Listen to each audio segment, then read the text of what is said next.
Bon, bah, le silence est fait, donc je prends la parole. C'est parti. Merci à toutes et à tous d'être venus aussi nombreux ce soir. C'est vraiment un plaisir de vous voir tous nombreux. Il y a encore des arrivants. C'est vraiment génial. Pas uniquement parce qu'on a des livres à vendre, on est très contents, mais aussi parce que c'est un événement un peu particulier. On a réuni pas mal de métiers, pas mal de gens professionnels et amateurs particuliers. Et c'est la conjonction d'un travail commun qui est né eh bien, de la FAT à l'origine, l'Association française des analystes techniques, dont le président Daniel Cohen-Delara, qui est là, vous présentera son livre tout à l'heure, et puis aussi de Thomas Andrieux, qui est la force montante et donc brillant étudiant pour l'instant, qui a déjà lui écrit 5 livres, c'est ça, hein, 5, donc le 5e qui va vous présenter aussi, passionnant aussi sur les cycles, qui est vraiment à mon avis la suite et quelque chose qui sera important. Et puis d'un éditeur qui nous a réunis, Jean-David Haddad, JDH Éditions, qui a réussi à nous motiver pour écrire ces livres, et on s'est dit que c'était intéressant de les présenter en même temps. Et puis d'un courtier, Bourse Direct, qui bien, a donné du temps, des moyens, des disponibilités pour qu'on se retrouve tous ensemble ici dans cette belle salle, des équipes, Julie, Mallory, merci, parce que vous avez pas mal bossé aussi.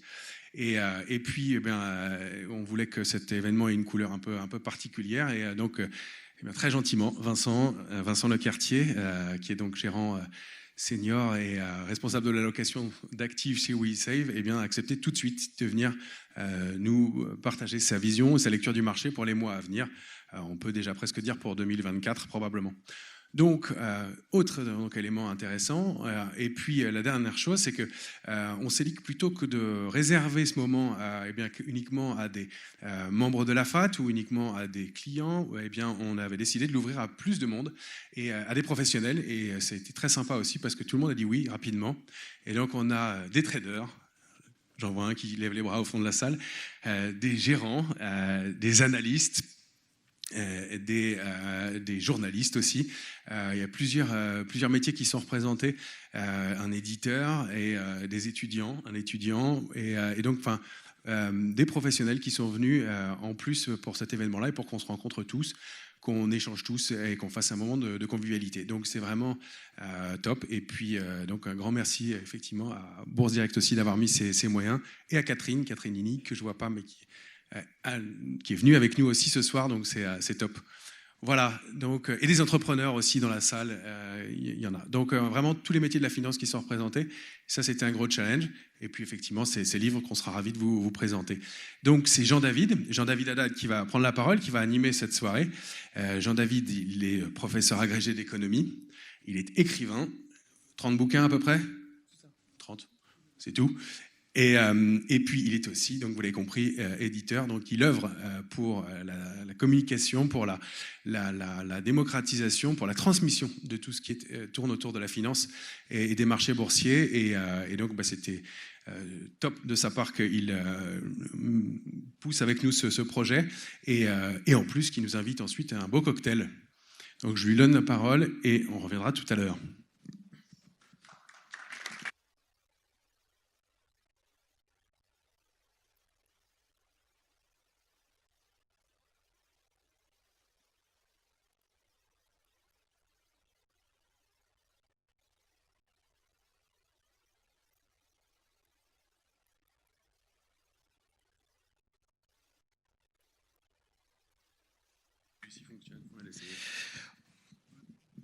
Bon, ben, bonsoir tout le monde et merci d'être venus aussi nombreux. Alors oui, ce genre d'événement, ce genre de rassemblement autour de la finance, en particulier de la bourse, ça manque en France, quelque part. Surtout à notre époque où on a tendance, même si le Covid est fini, à inciter les gens à se confiner de manière à rester chez eux pour aller sur Internet, pour voir des webinaires, pour voir...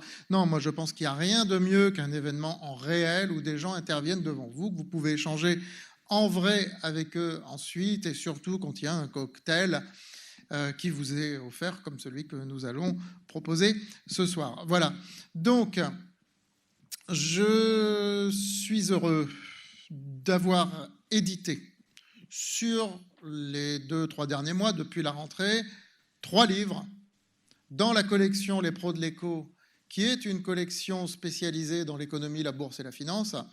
Le dernier livre en date, c'est celui de Romain Daubry, donc Trading à effet de levier, il vous en parlera tout à l'heure. Et il y a le livre de Thomas Andrieux qui n'a que 20 ans et qui est à son 5e livre, pour l'instant les 5 édités chez JDH Éditions. Son premier livre, il a écrit sur les cycles économiques, il avait 16 ans. Donc c'est sa passion, hein, depuis le début, c'est presque une vocation chez lui, une vocation.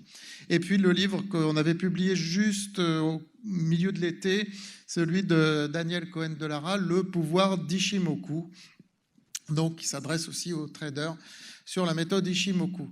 Voilà, donc vous avez des auteurs spécialistes dans leur domaine qui vont, tout à l'heure, vous parler de leurs livres et vous présenter les outils dont il est question dans leurs livres, que ce soit les instruments à effet de levier, que ce soit les chandeliers Ishimoku, ou que ce soit les cycles économiques. Ce sont des outils pour appréhender les marchés financiers, pour intervenir sur les marchés financiers. Sauf que pour pouvoir utiliser à bon escient ces outils, il faut savoir pourquoi on les utilise. Et à cette question pourquoi on les utilise, il faut savoir un petit peu dans quel sens on pense que va aller le marché ou que vont aller certaines actions, ou que vont aller... voilà. C'est pour ça que nous avons un intervenant en dehors de nos 3 auteurs ce soir, Vincent Lecartier, qui, lui, va vous présenter les perspectives pour 2024, parce que faut avoir en tête les perspectives pour pouvoir ensuite utiliser les outils. Voilà. Peut-être certains d'entre vous me connaissent en tant que rédacteur en chef de francebourse.com depuis 22 ans. Donc, moi, quand je fais des réunions et autres, je présente les perspectives. C'est un exercice assez casse-gueule. Et ce soir, je suis très content de ne pas le faire et d'être maître de cérémonie. Je vais donc passer la parole à Vincent Lecartier. Bon courage.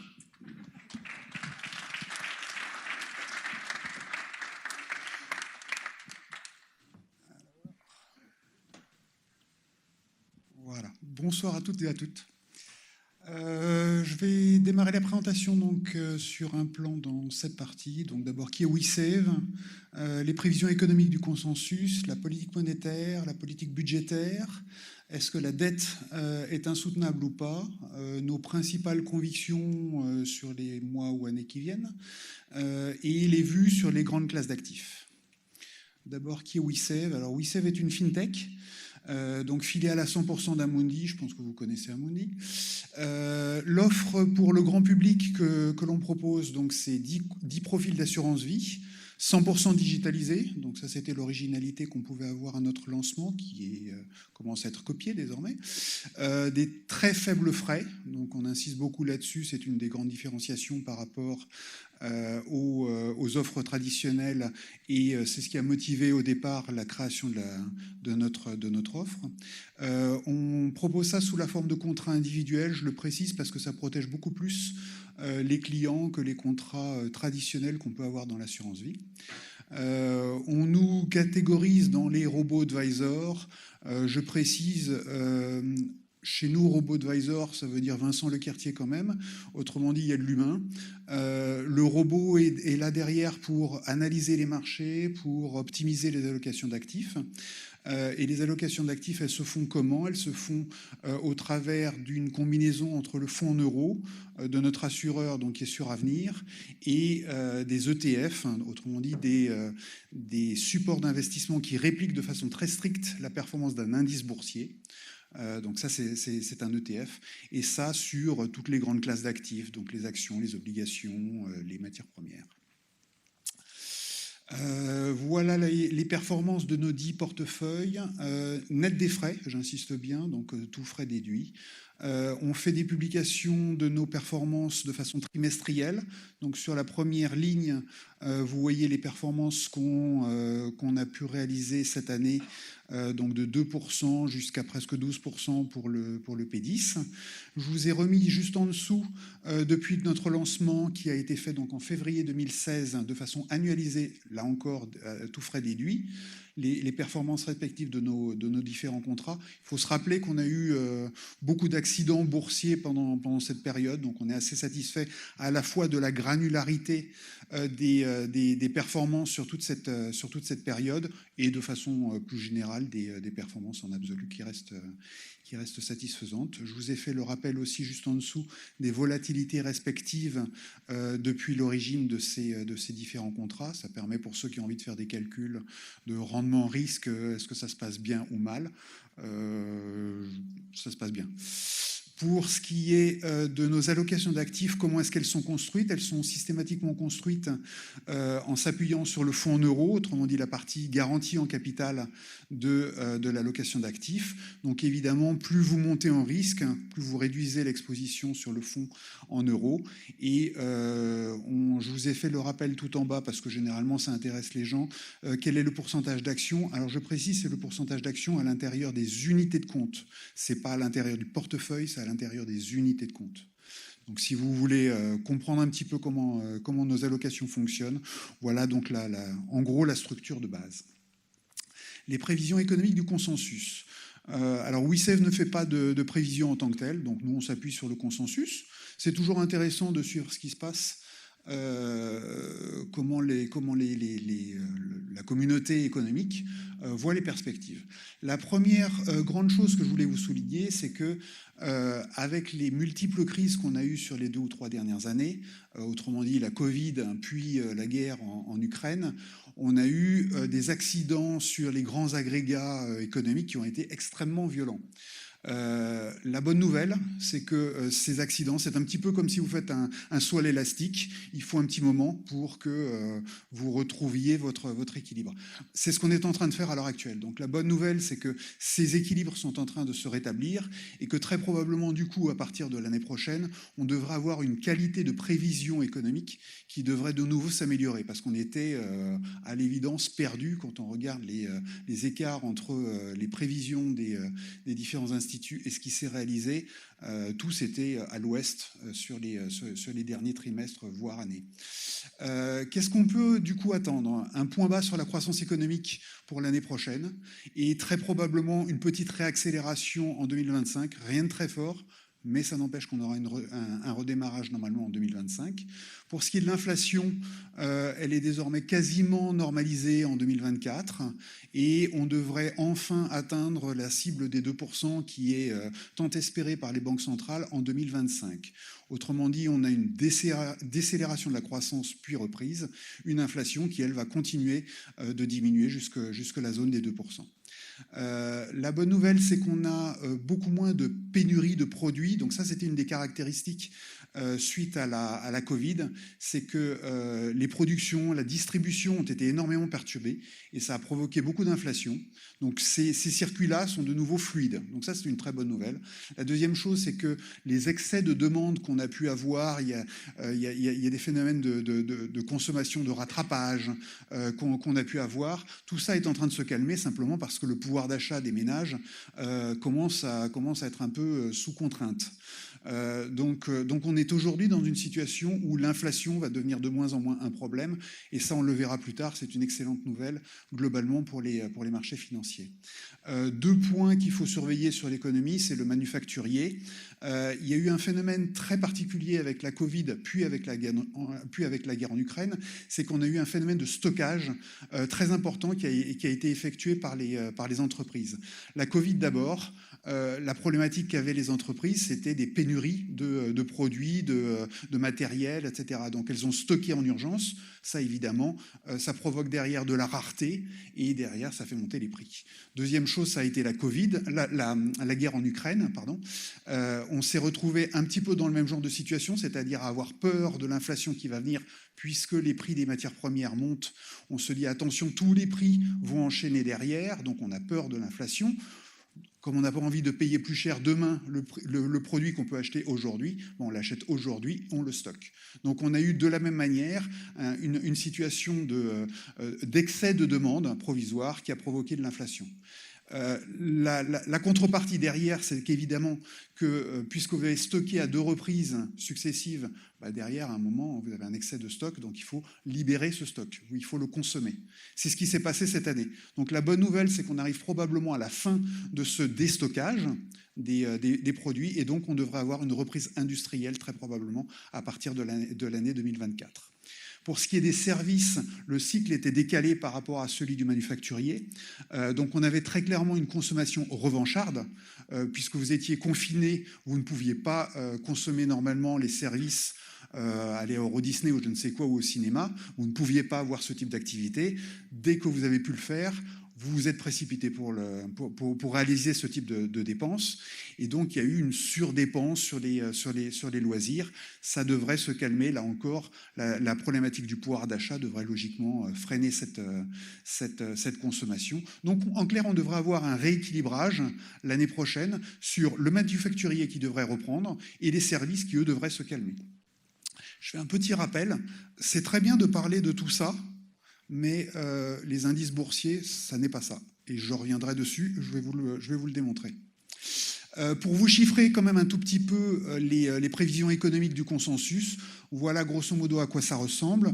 Je vous ai mis en relief les 3 grandes zones qui importent le plus dans le monde, donc la Chine, les États-Unis, la zone euro. Comme vous pouvez le constater, la décroissance du PIB, donc de l'économie, va être assez modérée sur les 2 prochaines années, avec le petit rebond donc en 2025. Pour ce qui est de l'inflation, la décélération sera beaucoup plus forte que celle de la croissance. Donc là aussi, c'est plutôt une bonne nouvelle. Tout ça pour tendre au bout du compte sur la zone des 2%. Voilà comment je voulais vous démontrer qu'en fait, les indices boursiers n'ont strictement rien à voir avec l'économie. J'ai repris donc en première colonne ce que représentent certains pays ou zones, puisque j'ai mis le reste du monde, ce que ça représente dans la croissance mondiale, dans le PIB mondial. Donc les États-Unis représentent à la louche 21% du PIB mondial.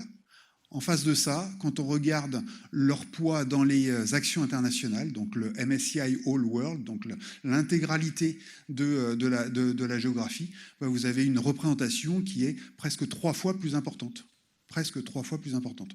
Donc, quand vous regardez les indices boursiers, il faut toujours garder en tête les biais que ça peut représenter. Ça ne représente pas l'économie. Donc, vous pouvez faire de bonnes prévisions économiques et vous tromper sur les marchés si vous n'avez pas compris comment les marchés, comment les indices sont structurés. Donc, il faut être très, très vigilant à ce genre de choses. Je vous souligne la France. La France, le poids boursier et son poids dans le PIB mondial sont à peu près équivalents. Autre chose que je vous souligne, la Suisse, pour 0,7% de PIB, elle a une représentation de 2,5%. L'Allemagne a grosso modo la même représentation dans les indices internationaux, alors que son vrai poids économique est de 4%. Donc la Suisse, quand on regarde les choses, est le pays qui surprofite le plus d'un point de vue boursier de sa représentation. Politique monétaire. Donc, on a bien compris depuis 2-3 ans que ce qui domine l'actualité, c'est la politique monétaire. C'est elle qui fait vraiment les impulsions sur les marchés financiers. Donc, évidemment, il faut s'en préoccuper. On a assez clairement achevé le cycle de hausse de taux directeurs. On l'a encore vu hier avec une statistique d'inflation. On a un emballement des marchés dès lors que l'inflation montre qu'elle ralentit. Et c'est quelque chose d'indéniable. Quand on regarde les statistiques successives, il y a clairement un ralentissement de l'inflation. Et les banques centrales elles-mêmes nous laissent déjà entendre qu'elles sont arrivées au haut de ce cycle. 2 petites précisions. D'abord, l'inflation et l'emploi sont des variables retardées. Autrement dit, quand les banques centrales durcissent leur politique monétaire, les effets qu'il peut y avoir ensuite sur l'inflation ou sur l'emploi n'arrivent que quelques mois plus tard, trimestres plus tard, voire une année plus tard. Donc, il faudra garder en tête que les niveaux de taux directeurs qui nous ont été insufflés par les banques centrales à l'heure actuelle, ils vont encore avoir des effets retardés l'année prochaine de façon importante. Autre précision, les délais de transmission sont cette fois-ci encore plus importants que d'habitude. Pourquoi ? Parce qu'avec la Covid, les particuliers ont constitué des réserves d'épargne qui étaient très importantes.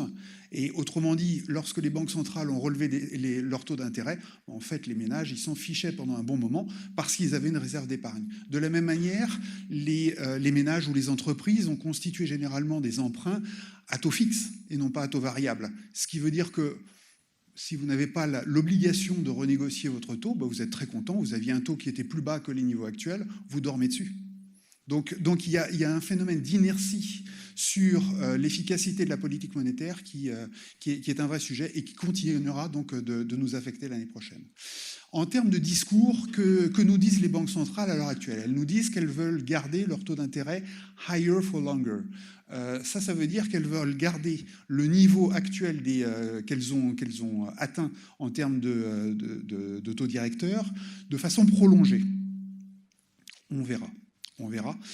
En réalité, ce qui est très probable, c'est que les banques centrales tiennent ce discours simplement pour éviter d'avoir à relever encore leur taux directeur, parce qu'au bout d'un certain temps, elles savent très bien qu'il faut quand même se calmer. Le seul problème, c'est que si vous changez trop vite votre discours, à ce moment-là, vous risquez de décourager les anticipations qu'il peut y avoir de persistance de hausse des taux. Donc, il faut essayer de forcer la main, entre guillemets, aux opérateurs de marché en leur disant « on va rester dur de façon prolongée », de façon à les décourager de passer à l'étape suivante, qui serait l'idée d'une baisse des taux. Et c'est ça, en fait, la lutte qui est en train de se faire entre les marchés et les banques centrales. Les banques centrales essayent d'influencer par les discours, parce qu'elles savent très bien qu'elles n'ont plus les moyens ou n'ont plus l'envie d'aller au-delà en termes de hausse de taux. Donc aujourd'hui, c'est beaucoup plus par le discours qu'elles vont essayer de nous influencer. On aura probablement donc l'année prochaine un pilotage par les banques centrales en fonction des taux réels. Donc je rappelle, le taux réel, c'est le taux moins l'inflation. Donc en fait, l'idée, c'est que la banque centrale va essayer de maintenir un écart persistant entre son niveau de taux qu'elle veut cibler et le niveau d'inflation. Autrement dit, à mesure que l'inflation va baisser, le taux directeur risque de baisser lui aussi. Pas forcément de façon simultanée, mais l'idée qu'il faut avoir sur les perspectives, c'est ça. C'est que les taux directeurs vont accompagner au fur et à mesure le repli de l'inflation. On a une vraie incertitude qui va persister, qui est de savoir ce que les banques centrales vont faire en termes de gestion de leur bilan. Je vous rappelle que les banques centrales, en fait, pour aider les États sur les différentes crises successives qu'on a pu avoir, ont acheté de façon très systématique les obligations qui étaient émises par les États. Donc ça a permis aux États de pouvoir pratiquer leur soutien budgétaire. Le seul problème, c'est qu'aujourd'hui, les banques centrales ne sont pas confortables à détenir autant d'obligations des États et elles aimeraient bien s'en débarrasser au fur et à mesure. C'est ce qu'elles ont déjà entamé. La question est de savoir jusqu'où elles peuvent aller dans ce processus. Et ça, je pense que ça sera le grand débat de l'année prochaine, beaucoup plus que la question de la dynamique des taux directeurs. Petit rappel, les banques centrales ont peur des chocs financiers. Autrement dit, si jamais il devait y avoir une inquiétude particulière, un stress particulier l'année prochaine, il est très probable que, comme on l'a vu au mois de mars cette année avec le choc bancaire aux États-Unis, qu'on aurait une fois encore une intervention très agressive de la part des banques centrales pour venir nous soutenir. Autrement dit, on a quand même, en cas de problème, en cas de pépin, on a quand même la perspective d'avoir des banques centrales qui viennent en urgence nous soutenir si c'était nécessaire. Petit rappel donc du comportement des taux directeurs. Donc en bleu, vous avez celui de la Fed, donc la Banque centrale américaine, en vert, la Banque centrale européenne. Trois petits commentaires. Le premier, c'est l'ampleur de la remontée des taux directeurs qui a été effectuée sur les 2 dernières années. Deuxième chose, si vous regardez le passé, c'est la vitesse à laquelle ça a été réalisé. Là aussi, c'est du jamais vu. Troisième point, lorsque les banques centrales réinterviennent dans l'autre sens, quand elles redétendent leur taux, quand elles rediminuent leur taux directeur, elles peuvent le faire de façon extrêmement forte et extrêmement rapide. C'est ça qu'il faut aussi garder en tête sur les prochains mois, c'est que si jamais il y a un problème, on aura très probablement une fois encore une réaction très violente et très favorable de la part des banques centrales en soutien. Le total du bilan de la Fed et de la Banque Centrale Européenne, donc en bleu la Fed, en vert la Banque Centrale Européenne. Là, je vous ai mis à chaque fois, c'est dans la devise locale respective. Petit commentaire, donc on voit bien l'envol du total des bilans, donc en clair les achats d'obligations qui ont été effectués par les banques centrales depuis la Covid. On voit bien l'envol récent. On voit bien qu'elles ont commencé à réduire la taille de leur bilan. Premier commentaire, donc on le voit tout en bas, la Fed a baissé par rapport à son point haut, a déjà baissé de 12% l'ampleur de son bilan. La Banque Centrale Européenne a baissé le sien de 20%. Donc on a l'impression que la Banque Centrale Européenne fait un effort beaucoup plus important. Sauf que le bilan de la Banque Centrale Européenne par rapport au PIB de la zone européenne, c'est 60%, et que celui de la Fed par rapport au PIB des États-Unis, ça n'est que 30%. Autrement dit, en fait, l'effort qui est fait à l'heure actuelle par les deux banques centrales est quasiment équivalent. Alors celui-là, je voulais vous vraiment insister un petit peu dessus. Comment est-ce qu'on peut essayer d'estimer le niveau des taux directeurs qui pourraient intervenir? Alors ça, c'est ce qu'on appelle la règle d'or. Donc l'idée, c'est que la Banque centrale cale son taux directeur éventuellement sur la combinaison de deux choses. La première, c'est l'effet volume qu'il peut y avoir sur la croissance. Autrement dit, quelle est la croissance du PIB, plus l'effet prix. Donc on regarde le PIB plus l'inflation, qu'est-ce que ça donne? J'ai repris les données du consensus que je vous ai présenté précédemment, et voilà ce que ça donne. Donc pour l'année 2023, la croissance en volume plus inflation des États-Unis, c'est 6,40. Le taux directeur actuel de la Fed est de 5,50. L'écart entre les deux, il est de pratiquement 1%. La conclusion de ce tableau simplifié, c'est de dire que la Banque centrale américaine n'est pas encore à la hauteur de ce qu'elle devrait faire, puisqu'elle est en fait accommodante de presque 1%. Sauf que, comme je vous l'ai indiqué, il y a un décalage d'efficacité de la politique monétaire dans le temps. Il faut presque un an pour qu'elle soit efficace. Donc on peut se dire que le décalage qu'il y a, donc la générosité qu'il peut y avoir de la part des banques centrales qui s'affiche au travers de cette dernière colonne, peut-être que c'est simplement l'anticipation de ce qui va des conséquences de leurs actes sur l'année prochaine. Maintenant, prenons l'hypothèse que la Banque centrale maintienne, comme elle le prétend, ses taux directeurs sur les niveaux actuels. J'ai un taux directeur à 5,50, moi Fed, et je veux le garder sur les années qui viennent. Qu'est-ce qui se passe en termes de PIB d'inflation l'année prochaine? On n'est plus qu'à 3,70%. Ce qui veut dire que l'année prochaine, on aurait à ce moment-là une banque centrale américaine qui serait au contraire non plus accommodante, mais au contraire très restrictive. Donc c'est ça en fait qu'il faut garder en tête, c'est que sans rien faire, la Banque centrale, simplement parce que les effets volume et les effets prix sont très importants d'une année sur l'autre, se retrouve à basculer du jour au lendemain de accommodante à restrictive si elle ne change rien. Donc il va falloir qu'elle s'adapte, il va falloir qu'elle corrige le tir sur sa politique monétaire, et donc elle va baisser ses taux directeurs. Quand on prolonge le calcul sur 2025, on a des résultats à peu près identiques. Je vous fais simplement le rappel que même si les chiffres de PIB plus inflation des États-Unis ou de la zone euro sont à peu près identiques en 2024 et 2025, en réalité se cache derrière le côté qualitatif. C'est-à-dire qu'en 2024, c'est encore beaucoup de baisse de croissance économique qui se cache derrière. En 2025, c'est surtout de la baisse d'inflation qui se cache derrière. Donc la Banque centrale a d'autant plus intérêt vers 2025 à baisser ses taux directeurs. La politique budgétaire, donc ça a été une source d'erreur très très systématique de la part des prévisionnistes. À quoi est-ce qu'on peut s'attendre? On peut s'attendre déjà à ce qu'on ait la fin ou la réduction un peu systématique des mesures budgétaires d'urgence qui avaient été mises en place pour la Covid et pour l'Ukraine. Quand on regarde les chiffres des grands pays, en réalité, c'est à peu près le seul effort qu'ils vont réaliser l'année prochaine.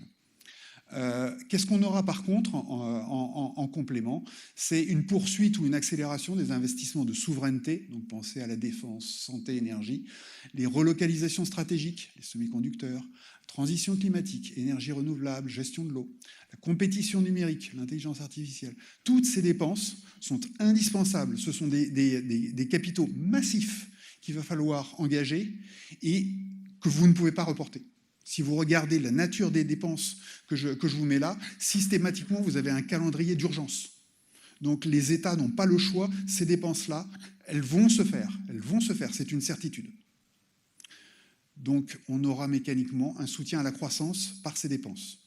Donc vous aurez un amortisseur quoi qu'il arrive. Le risque de récession, il est amorti par les interventions des États. Deuxième chose, les États ne peuvent pas faire tout ça tout seuls. Ce sont des capitaux bien trop importants. Donc qu'est-ce qu'on aura? On aura très certainement des incitations fiscales, un fléchage des investissements des entreprises. On va encourager les créanciers par des bonifications fiscales et autres. Tout ça pour essayer d'obtenir un accompagnement des capitaux qui vont être engagés par l'État.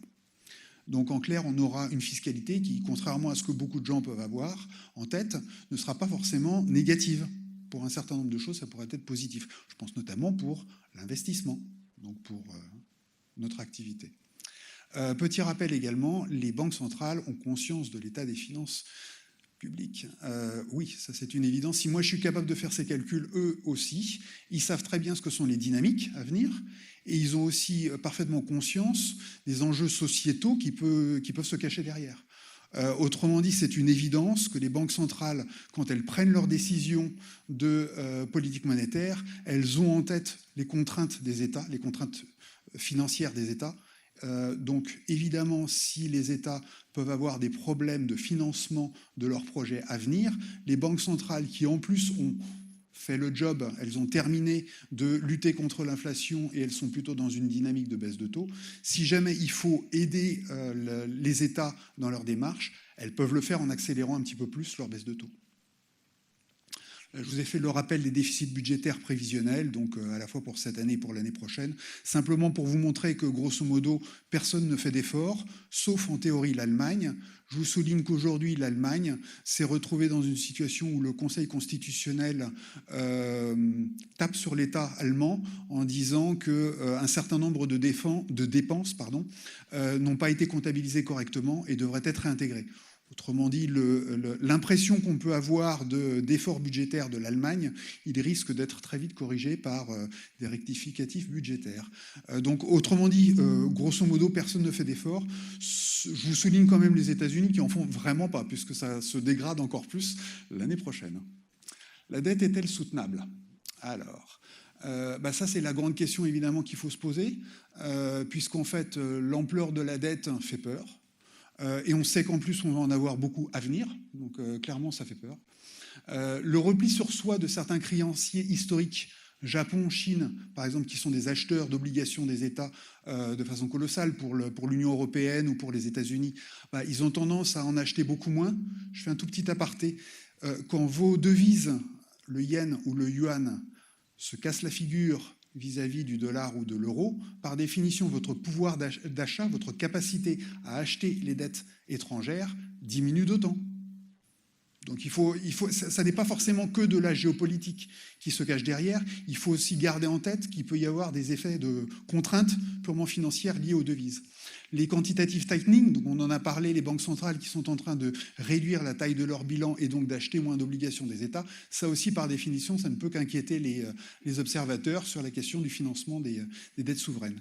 Dernier point, il va falloir évidemment de plus en plus, dans la mesure où les capitaux deviennent rares, entre guillemets, même si on jongle avec des milliards et des milliards, mais les capitaux deviennent en principe rares pour les projets d'investissement, mais il va falloir exercer un contrôle beaucoup plus important et beaucoup plus strict de l'usage qui en est fait et d'essayer de mesurer objectivement leur utilité.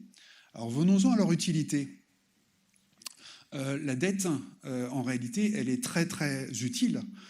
Si vous n'aviez pas de ports, d'aéroports, d'autoroutes, d'hôpitaux, d'écoles, d'universités, toutes ces dépenses qui sont faites par les États, comment fonctionnerait le secteur privé si toutes ces dépenses n'étaient pas faites?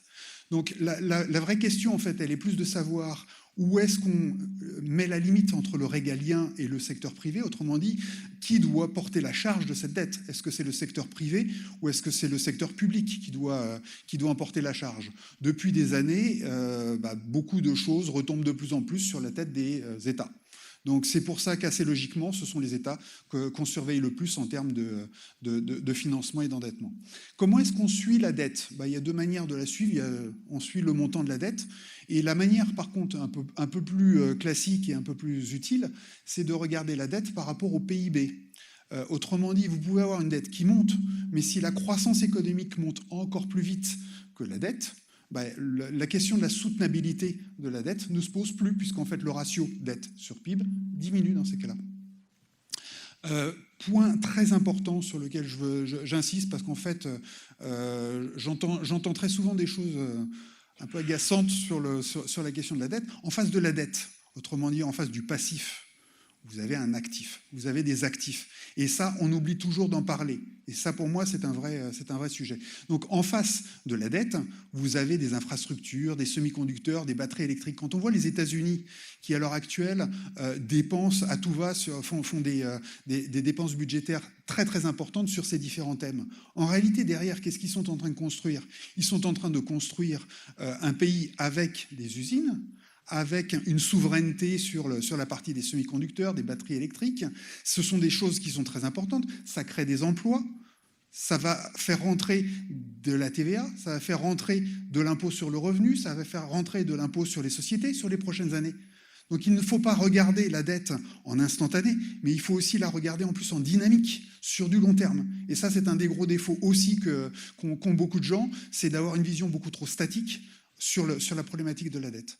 En plus des actifs tangibles, vous pouvez aussi avoir des actifs intangibles, l'éducation. Quand vous avez les gilets jaunes en France et que vous dépensez pour avoir la paix sociale, est-ce que c'est une bonne ou une mauvaise chose? Est-ce que ça vaut la peine ou pas de préserver des autoroutes et des entreprises simplement en balançant entre guillemets, quelques milliards, mais pour au bout du compte avoir de nouveau une économie qui continue de fonctionner normalement? Il y a des fois où ce type de dépense peut avoir un certain sens. Donc la question, c'est de savoir quelle est la valeur qu'on peut accorder à ces actifs. Gardez en tête aussi sur la problématique du financement de toutes ces dettes, c'est que le vieillissement de la population est en réalité très favorable pour le financement de ces dettes. Pourquoi? Parce que les personnes âgées ont tendance à réduire le risque dans leurs allocations d'actifs, donc aller beaucoup plus vers les obligations. Donc au bout du compte, vous vous retrouvez avec un financement des déficits des États, enfin des dettes des États, qui va être de plus en plus assuré de façon confortable, simplement parce qu'on a une dynamique démographique qui va jouer de façon favorable. Dernier petit rappel, l'inflation permet de réduire le coût réel de la dette. Donc en clair, c'est très bien d'avoir des banques centrales qui luttent activement contre l'inflation, mais ça n'est pas forcément quelque chose de très utile pour les États. Les États seraient très contents d'avoir un petit peu de persistance d'inflation, et je pense que les États vont être satisfaits, on en aura. Pardon, ça c'était juste pour vous montrer dette sur PIB, les mouvements récents. Donc on a eu, donc c'est le G7, pardon. On a eu le pic avec la Covid, et comme vous pouvez le voir, les dettes ont continué de monter, mais à chaque fois le ratio dette sur PIB a diminué. Pourquoi? Parce que la croissance était là en face, le dénominateur a joué son rôle. Structure des dettes. Alors je vais pas tout regarder. C'est simplement pour vous faire quelques petits rappels. Donc le rappel de surveiller un ratio dette sur PIB. Autre chose, c'est important aussi de regarder quelle est l'échéance moyenne de la dette d'un État ou d'un émetteur quel qu'il soit. Si vous regardez les États-Unis, à la louche, ont une dette qui a 8 ans d'âge. L'Allemagne, c'est presque 10 ans. La France, c'est 9 ans. Donc, c'est important de regarder aussi l'échéancier. Pourquoi? Parce que ça veut dire que vous aurez approximativement 1/8 de la dette des États-Unis qui va arriver à échéance tous les ans. Et donc, il va falloir renouveler avec les taux d'intérêt actuels. Pourquoi? Parce que vous aviez un certain taux qui était payé précédemment, mais c'est le nouveau taux qui va s'appliquer pour les dettes qui sont renouvelées ou qui sont émises. Donc c'est important de surveiller la question de l'échéance moyenne. Donc je vous ai remis les coupons historiques, je vous ai mis pour une échéance moyenne, quel est le coupon équivalent à l'heure actuelle et l'écart de rendement entre les deux. Donc si vous regardez l'avant-dernière ligne, vous vous retrouvez à avoir le coût réel en instantané. Alors pardon parce que les chiffres bougent tout le temps, hein, évidemment le coût actuel ça bouge tout le temps. Donc vous avez une approximation du coût, du surcoût actuel par rapport au coût historique que peut représenter le renouvellement d'une dette pour les États. On parle beaucoup de mur de la dette. Alors je vous ai mis simplement les calculs assez simples pour 2024 et 2025, quelle est la part de l'ensemble de la dette qui arrive à échéance. Et comme vous pouvez le voir, un pays comme la France, en réalité, est bien positionné. Par contre, les États-Unis, il va falloir le surveiller de très près. Les principales convictions. Donc on a un cycle d'investissement qui est très important, de long terme, touchant pratiquement tous les secteurs d'activité qui a démarré, et ça sera un soutien structurel à l'économie. On a une dynamique d'emploi, donc des pénuries de main-d'œuvre qui sont assez importantes. Ça veut dire que vous négociez bien votre salaire, et des salaires réels qui sont en train de s'améliorer. Autrement dit, la dynamique de salaire va plus vite que la dynamique d'inflation à l'heure actuelle. Autrement dit, à l'heure actuelle, vous regagnez du pouvoir d'achat. Vous en aviez perdu l'année dernière, à l'heure actuelle, vous en regagnez. Donc ça sera des facteurs qui seront favorables, a priori, soit pour la consommation, soit on ne l'espère pas pour l'épargne. Ça dépend si vous êtes à vouloir regarder l'économie réelle ou la finance. Si vous voulez regarder l'économie réelle, vous regardez la consommation. Si ça va dans l'épargne, à la limite pour les marchés financiers, ça sera très probablement les actifs obligataires qui en profiteraient. Une récession, si jamais elle intervient, a priori devrait être brève et de faible ampleur, puisqu'on a des soutiens budgétaires importants, puisqu'on a une dynamique monétaire qui a priori commence à s'améliorer. Logiquement, vous avez peu de chances d'avoir beaucoup d'inquiétudes, puisque l'investissement va bien se porter, que la consommation des ménages a priori va bien se porter. Normalement, le risque de récession est assez modéré. Les baisses de taux des banques centrales s'expliqueraient plus probablement par le recul de l'inflation que le risque de récession. Puisqu'il y a peu de risque de récession, ça veut dire que les baisses de taux, elles se feraient en proportion plutôt de la baisse de l'inflation. Ça veut dire aussi également en termes d'allocation d'actifs que si vous avez peu de risque de récession, ça veut dire que la baisse des taux en question serait évidemment favorable aux obligations, mais également aux actions. Il y a certains contextes, si vous avez un risque de récession où vous dites « je vais me reporter sur les obligations et éviter les actions ». Là, si vous êtes dans un contexte de baisse de l'inflation, mais simultanément de risque de récession qui est très faible, vous pouvez rester positionné sur les actions. Les relocalisations d'activités, c'est plutôt négatif pour les émergents, c'est plutôt positif pour l'industrie et les services associés. La dynamique chinoise, pour nous, elle est compromise de façon durable. La démographie est catastrophique. Ils vont perdre la moitié de la population d'ici la fin du siècle. Il y a un surinvestissement dans l'immobilier et dans les infrastructures. Vu la dynamique démographique, il n'y a aucune chance que ce soit par ce biais-là qu'on relance l'économie chinoise. La géopolitique avec Taïwan, c'est quand même un peu compliqué. La question de la gouvernance du pays, on a vu comment ils pouvaient maltraiter certaines entreprises, donc ça ne donne pas envie à l'investisseur extérieur de s'y investir. Donc je pense que la dynamique chinoise, d'un point de vue économique, ça peut se passer correctement et on peut avoir des bonnes surprises. D'un point de vue boursier, il peut y avoir quelques rebonds, mais s'il faut regarder une ligne un peu d'horizon, j'ai tendance à dire que ce n'est pas la peine de se précipiter sur la thématique chinoise. Le leadership américain, lui, par contre, il me semble être de plus en plus confirmé par le contexte, c'est-à-dire qu'il y a une indépendance énergétique, ils ont une avance technologique, une puissance militaire, ils ont le dollar, ils attirent les capitaux, il y a une réindustrialisation qui en plus est en cours, donc des tas de facteurs positifs derrière en termes de création d'emplois, etc. Un redémarrage de la productivité. Ça, c'est un facteur très important. Ça faisait des années et des années qu'on n'avait plus de productivité. C'est en train de se réveiller aux États-Unis. Il faudra voir si ça se prolonge. Mais si c'est le cas, ça sera une très, très bonne nouvelle pour les actions. De façon générale, la diversification des classes d'actifs dans les portefeuilles, de mon point de vue, elle est de nouveau efficace parce qu'on a terminé la phase de remontée des taux directeurs. Deux petites alertes ou incertitudes. L'alerte principale, c'est l'alerte politique. Ça va être une année exceptionnelle l'année prochaine en termes d'événements politiques dans le monde. Évidemment, il faut garder en tête la question de Trump réélu ou pas l'année prochaine. Et en termes de géostratégie, évidemment, toujours surveiller l'Ukraine, le Moyen-Orient et potentiellement, si jamais il y avait un problème, Taïwan. Les vues sur les classes d'actifs, je vais essayer d'aller vite. Surpondération sur les actions. Pourquoi ? D'abord parce que la croissance économique, de notre point de vue, est résiliente. Elle va s'appuyer à la fois sur l'investissement des États et des entreprises, plus la consommation des ménages qui va être résiliente. Donc je vous l'ai expliqué, les salariés qui vont être mieux portants, et se rappeler aussi que la démographie va jouer favorablement, c'est-à-dire que si vous avez plus de personnes âgées avec du coup un pouvoir d'achat, une épargne qui est consistante, généralement ça se passe plutôt bien pour la consommation. Donc vous avez deux pieds assez solides en termes de perspective sur la croissance économique. Et ça probablement sur des années, voire décennies. Une fois encore, l'investissement des États, c'est sur des décennies que ça va se faire. Le risque, s'il doit y en avoir un, de notre point de vue, ça ne sera pas tellement économique, mais ce sera plutôt financier. C'est de ce côté-là qu'il faudra essayer de surveiller un petit peu les choses.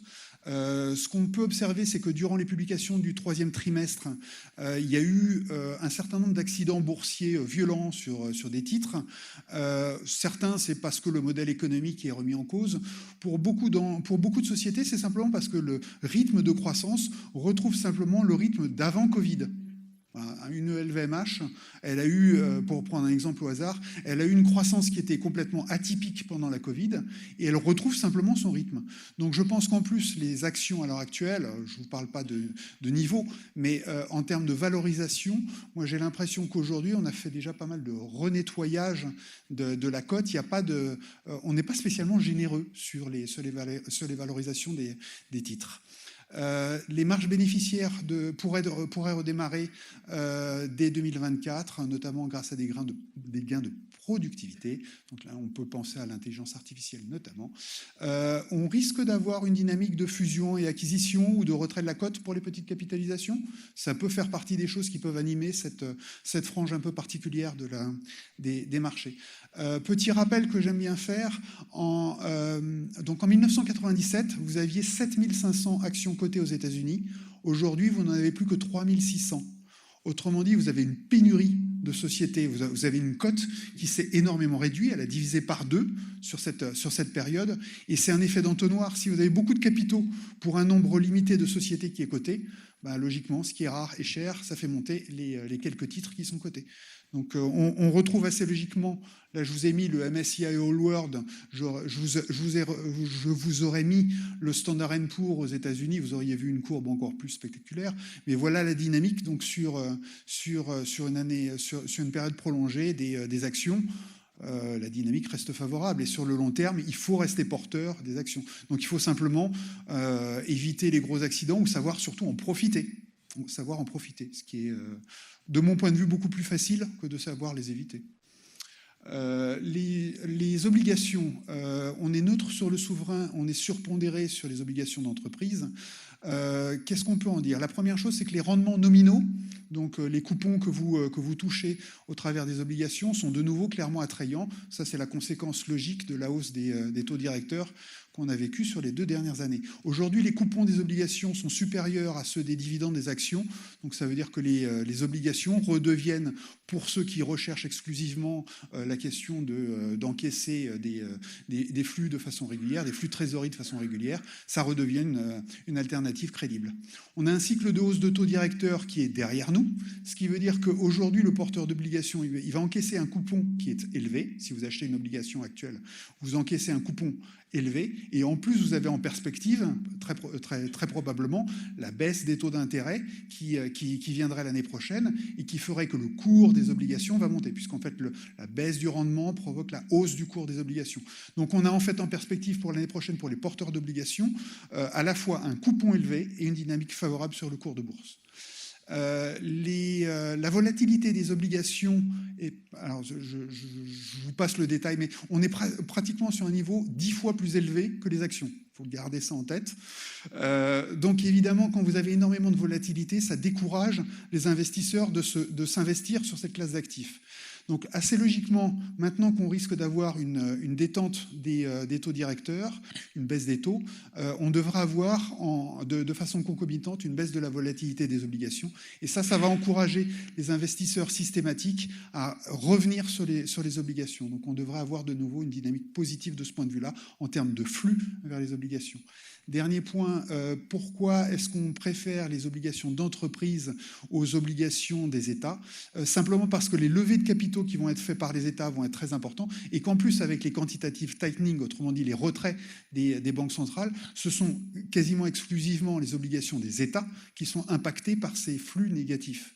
Donc on préfère être exposé sur des obligations d'entreprises ayant des coupons plus élevés que les États, avec un risque de flux qui nous semble plus favorable, et en plus dans une hypothèse où la croissance économique serait résiliente, donc avec un risque de défaut qui serait faible. Donc pour nous, les obligations d'entreprise sont intéressantes. Je vous fais un petit rappel sur les obligations, c'est que les banques centrales, certaines d'entre elles ont déjà des poches ESG. Autrement dit, elles investissent déjà sur des obligations sur la partie accompagnement des États dans les investissements sur la transition énergétique. La BCE le fait déjà. On pourrait envisager d'élargir cette thématique, par exemple à la défense nationale.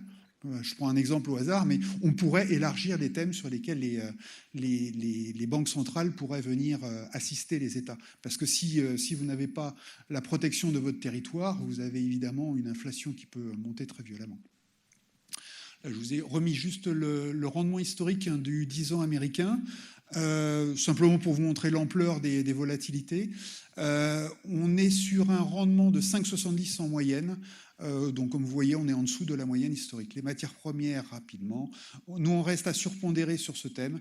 La transition énergétique et les relocalisations d'activités vont soutenir la demande pour les métaux industriels. On a un sous-investissement très important sur cette thématique. Pourquoi? Parce que les cycles ont été très hachés, ça a perturbé les entreprises. Et le socialement responsable complique aussi le financement de ces activités. En plus, il y a des délais de création qui sont très très longs pour un site. Ça peut durer presque une dizaine d'années. Donc on va probablement être en grande difficulté sur les prochaines années pour avoir les métaux industriels nécessaires pour la transition énergétique. Il y a des tensions entre la Chine et les USA pour les métaux rares. Le prix des denrées agricoles, il faut évidemment le surveiller, en particulier pour les pays émergents. On a de notre point de vue assez clairement un cycle long favorable qui est lancé sur les matières premières. Petit rappel, le dollar joue de façon positive, négative sur les matières premières. Et si on a à la fois une hausse du dollar, une hausse des prix des matières premières, on pourrait se retrouver avec un regain d'inflation importé dans beaucoup de pays. Donc il faut garder et surveiller ce paramètre. Là, je vous ai juste remis des historiques de très long terme sur les classes d'actifs, simplement pour vous montrer que la plupart des classes d'actifs des matières premières ont une performance entre, on va dire, 150 et 200%. La seule qui se démarque clairement sur le long terme, ce sont les métaux précieux.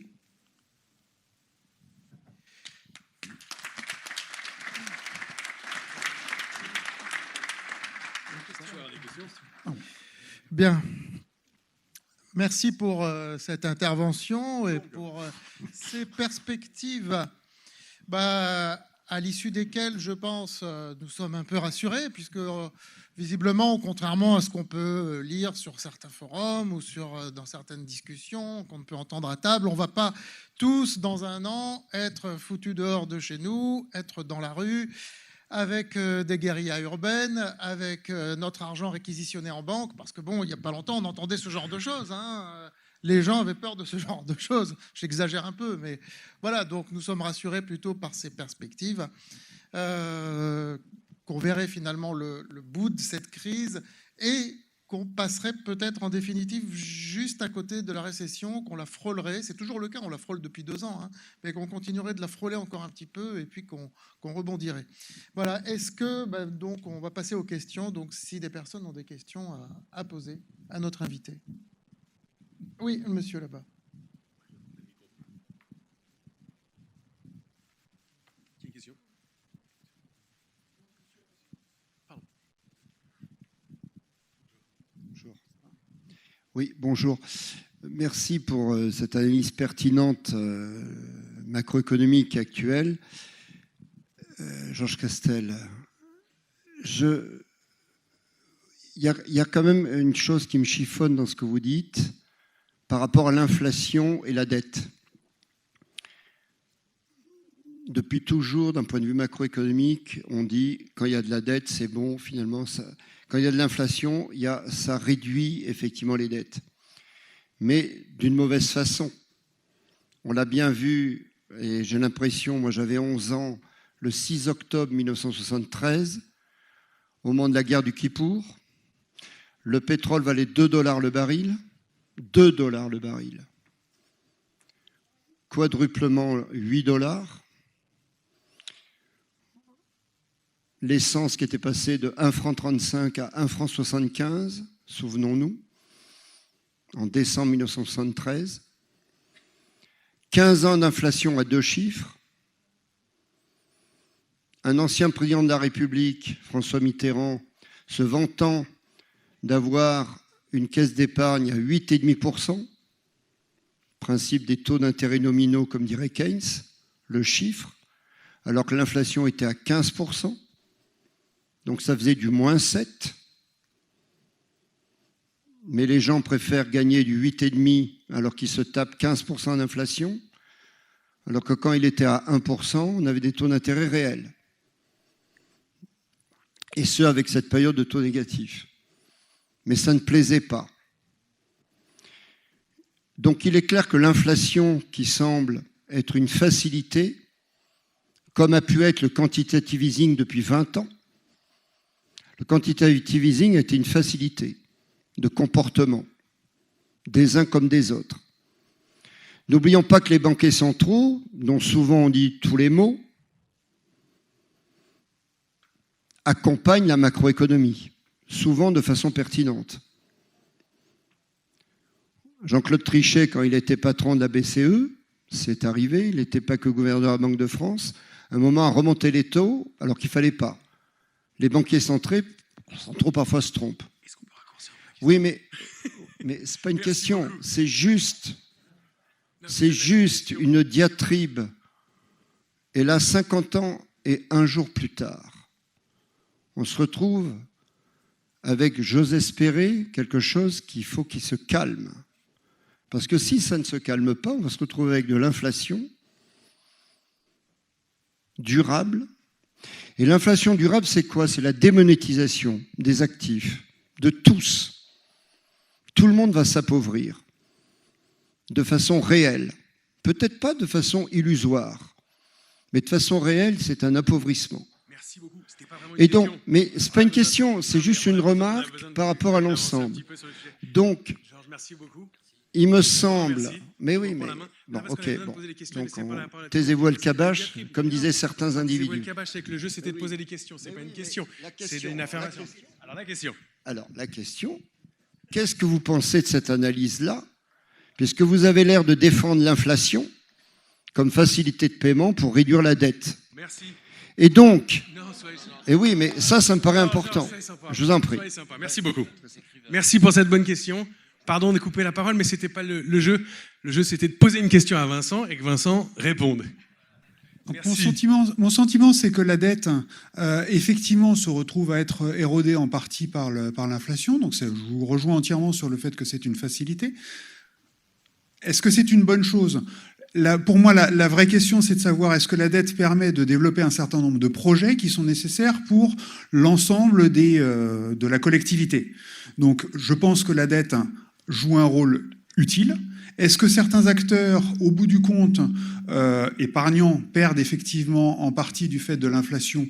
Pourquoi pas? Est-ce que c'est un énorme problème? Si la dette vient, par exemple, servir à construire des hôpitaux, à appuyer les services de santé, que ce sont les personnes âgées qui sont les principaux détenteurs d'obligations et que du coup l'inflation vient pénaliser les personnes âgées, comme ce sont elles qui sont les principaux bénéficiaires derrière de l'utilisation des hôpitaux et des services de santé, pour moi, elles dépensent d'un côté quelque chose qu'elles récupèrent de l'autre. Donc est-ce que c'est forcément quelque chose de grave? Non, pour moi l'important, il est que l'État puisse développer des des investissements de long terme, qu'il en ait les moyens et que derrière, la collectivité se porte bien. Donc, est-ce que c'est une énorme contrainte? Non.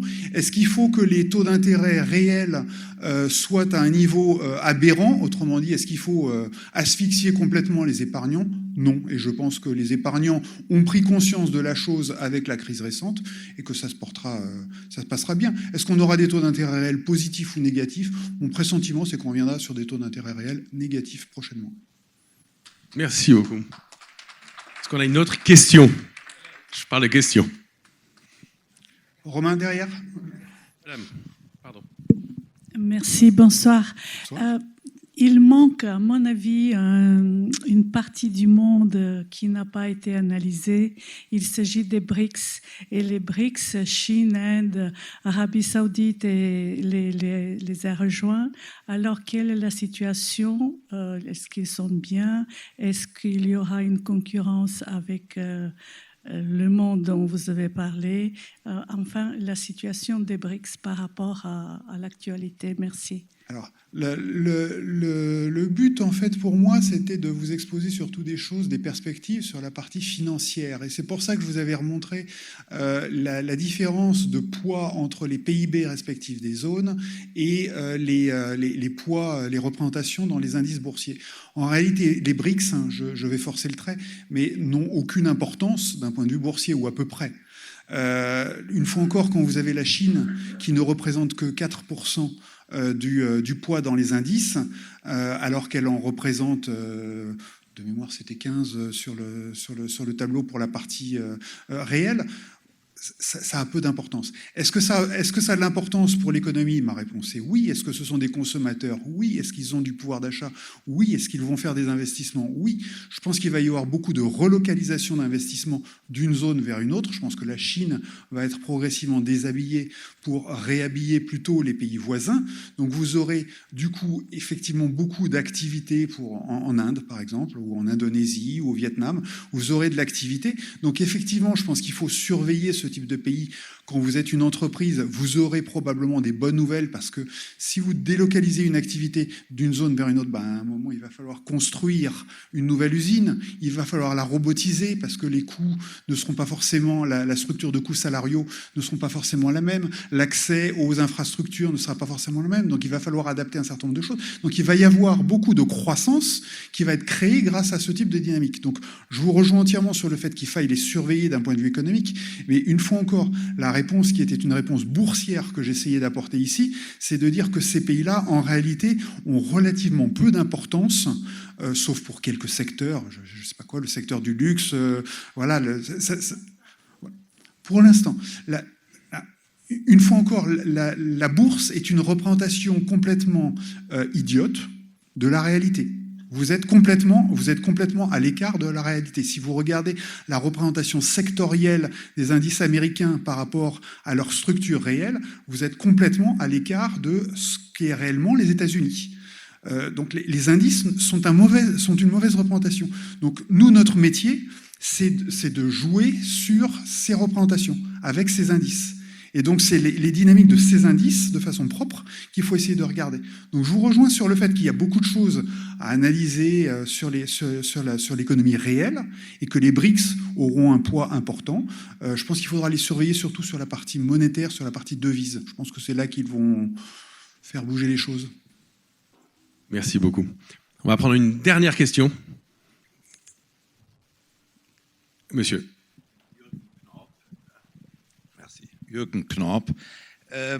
Votre premier chart, vous avez montré les bénéfices cette année de vos divers portefeuilles.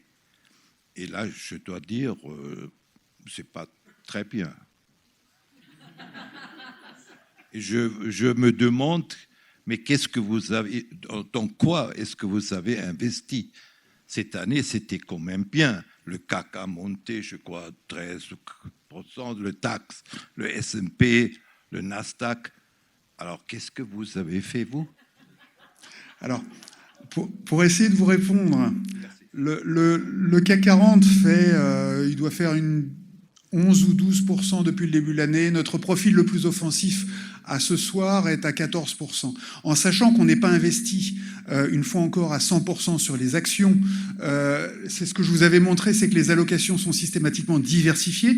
Donc on a systématiquement des obligations, par exemple, on a systématiquement des matières premières, et toutes les matières premières ne sont pas dans le rouge. Le pétrole, par exemple, depuis le début de l'année, est dans le rouge, il baisse. Les obligations, si vous retraitez de la question du coupon qui a été encaissé cette année, vous avez des baisses également sur les obligations depuis le début de l'année. Donc vous êtes sur des actifs, quand vous mutualisez les actifs, vous avez des côtés favorables parfois, où tout monte, d'autres fois où certains montent et d'autres baissent. Donc le but pour nous, ça n'est pas de faire un 100% action. Notre profil le plus offensif n'est pas un 100% action, c'est un 80% action. Donc il faudrait nous comparer à 80% de la performance des actions éventuellement.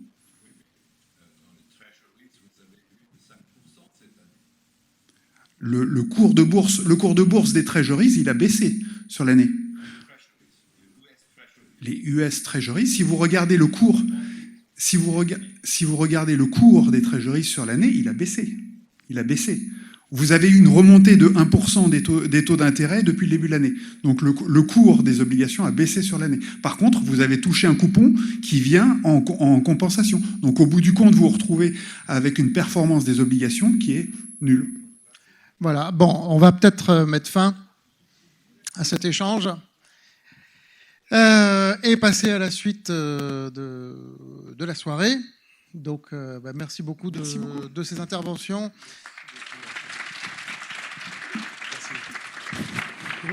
Et donc, justement, après avoir parlé des perspectives, et on pourrait en débattre pendant des heures, et on pourrait être là encore jusqu'à demain matin, mais ce n'est pas le but. Nous allons à présent vous présenter les outils pour intervenir sur les marchés, les outils qui sont matérialisés, comme je vous l'ai dit, autour de 3 ouvrages.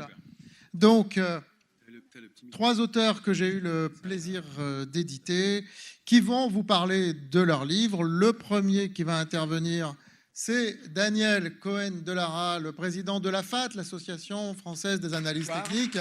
Bonsoir. Qui va nous dire quelques mots sur son livre, donc Le pouvoir d'Ishimoku. Moi, il m'a dit Ishimoku, c'est un art. Ishimoku, c'est de l'art. Et je lui avais même posé la question, est-ce que l'analyse technique, c'est de l'art? Il m'a dit oui, quelque part. Peut-être commencer là-dessus et puis embrayer. Et vous pourrez poser 1 ou 2 questions, peut-être aussi, selon le temps qui nous restera à la suite de son intervention. Et tu as maquetté le livre et la dimension du livre un peu comme un livre d'art, d'ailleurs. Ah, complètement, complètement. Alors, qui dans la salle a déjà entendu, a déjà utilisé Ishimoku? Ah, quand même. Donc, ça veut dire que cette méthode qui était d'une totale confidentialité il y a encore, allez, on va dire 7 ou 8 ans, commence petit à petit à prendre de l'ampleur. Alors, je vais quand même expliquer en quelques mots quels sont les fondements de la méthode, pas la méthode en elle-même. C'est l'œuvre, en fait, c'est l'œuvre d'une vie d'un journaliste économique japonais qui voulait chercher une méthode de prévision des cours de bourse.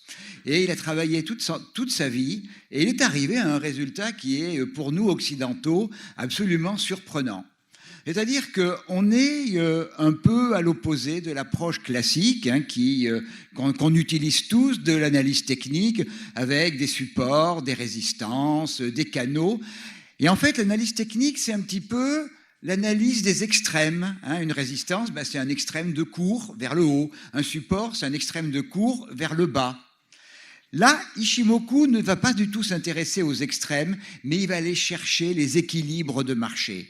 Et les différentes lignes qui constituent un graphique Ishimoku, ce n'est ni plus ni moins que les points d'équilibre autour desquels les prix ont tourné pendant 9 périodes, 26 périodes, 52 périodes.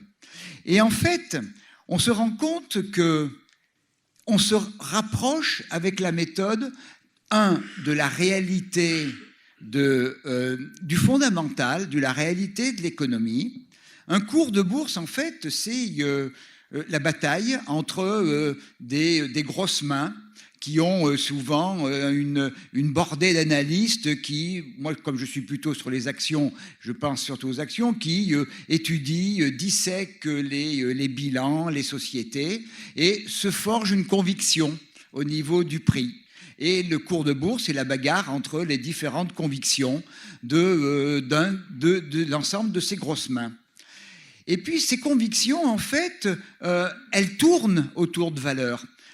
Sur une période, le premier élément d'Ishimoku, c'est 9 périodes, eh bien, on a un point médian. Ça veut dire que pendant la période, la bagarre, elle s'est faite autour de ces niveaux. Idem sur la deuxième ligne qui est sur 26 périodes et la troisième sur 52. Et on aboutit comme ça à une cartographie du marché avec non pas des supports, des résistances, mais des niveaux d'équilibre autour duquel acheteurs et vendeurs ont tourné pendant une période donnée.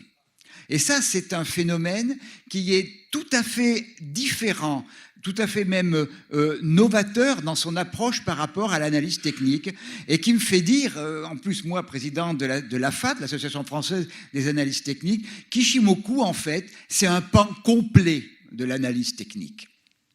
Et après une douzaine d'années que je travaille sur cette méthode, je continue à être émerveillé à quel point les cours vont aller chercher les gros niveaux Ishimoku. En fait, lorsque l'on est dans des périodes d'incertitude, et puis au niveau de la bourse, quand est-ce qu'on n'est pas en période d'incertitude? Et surtout quand il y a une vraie bagarre, une vraie... une forte volatilité qui démontre un manque de consensus au niveau des marchés. On s'aperçoit très souvent que les cours viennent chercher pile poil, et même parfois, et ce qui m'émerveille toujours, pile poil un niveau majeur Ishimoku.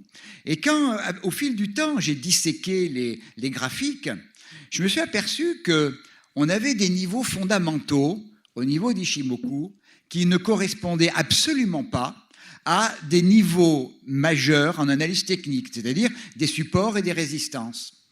Parce que les cours ont, dans le temps, tourné autour de niveaux, mais qui ne sont pas forcément arrêtés à un moment ou à un autre.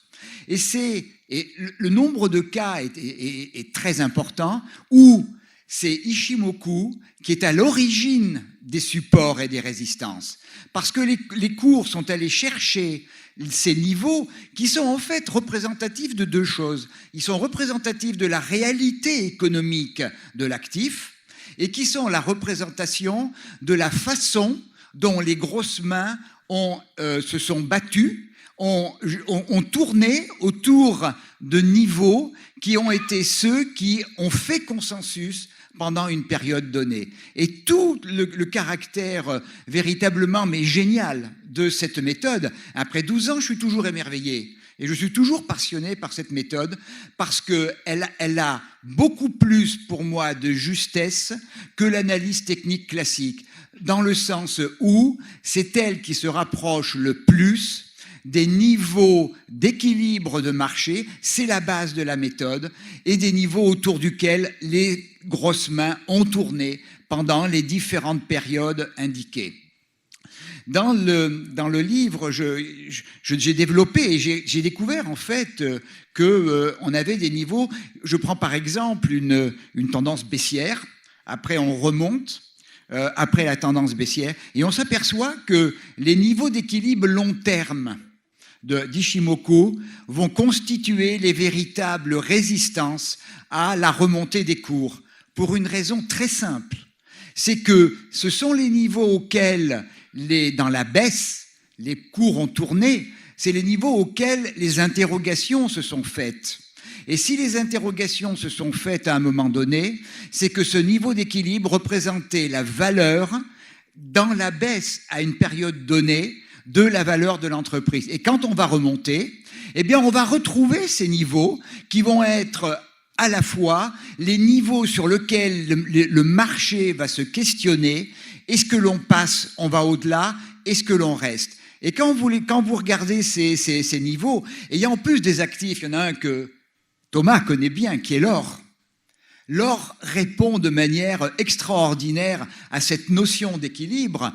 Quand on a eu, il y a quelque temps, la remontée vers 2010, 2020 dollars, quand on regarde justement ces niveaux dont je parle, qui sont des plats de SSB, ce sont exactement, il y a quelques niveaux, ce sont exactement les niveaux qui ont arrêté les cours, les prix, et même d'une manière souvent qui paraît un petit peu magique. Alors pour conclure sur le livre, au-delà de la méthode, j'ai écrit ce livre véritablement pour tous les lecteurs, c'est-à-dire à la fois pour ceux qui n'ont aucune connaissance d'Ishimoku, alors on démarre doucement, hein, et puis petit à petit, eh bien, on rentre dans le cœur de la méthode, dans le cœur du dispositif Ishimoku. Et j'ai partagé le livre en deux parties. La première que j'ai appelée le savoir et la deuxième le savoir-faire. Et ça, c'est quelque chose que à la fois que j'utilise dans mes formations, et c'est surtout quelque chose qui est largement la réalité des choses. Quand vous avez des gens qui ont fait des études absolument extraordinaires, qui ont un savoir extraordinaire, et lorsqu'il faut le mettre en route, eh bien là, ça devient beaucoup plus difficile. Alors, je pense à un certain nombre de personnes ou d'hommes politiques, hein, et qui illustrent parfaitement ce phénomène. Donc, j'ai réparti le livre donc en ces deux parties. La première, qui est effectivement tout ce que je donne, tout ce que je sais sur la méthode. Et la deuxième partie, eh bien, c'est plus comment utiliser Ishimoku.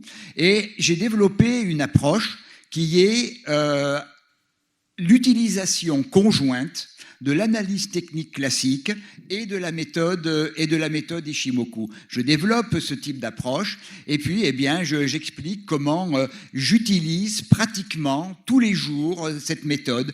J'explique comment on rentre en position avec Ishimoku. J'explique comment on place un stop. Pas avec Ishimoku, justement, parce que je considère que ça ne marche pas bien. Et puis, j'explique comment on cherche ses objectifs.